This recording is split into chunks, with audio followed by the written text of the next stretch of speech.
Hello দর্শক বিন্দুরা, আপনি দেখতে পাচ্ছেন কথা বল। ঠিক আছে, না আমি শীত পারি না।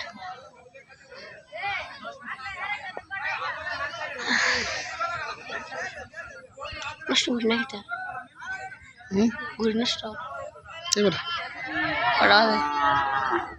আচ্ছা, এটা ঘুরির টাইম কেমনে বুঝতে হয়? এটা ঘুরির টাইম আমি বুঝি না।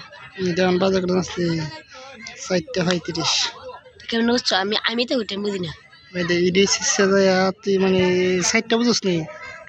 সাইডটা ওইটা সাইডটা। এরপরে প্রতিটা সংখ্যা বা 5, এই যে 1 বা 5, 2 বা 10 আর 3 নিব 15, মানে প্রতিটা অক্ষর মানে 5টা করে 5 করে পারবো। 5 করে বলবো। দেখ তো কটা বাজে? 4টা 34 না 35, 37 দিব। 37 টাকা। হ্যাঁ 37 না 7 সেকেন্ড কম না, সেকেন্ড কম আছে তো। এটা অনুমানের মোবাইলে দেখলে একই টাইম।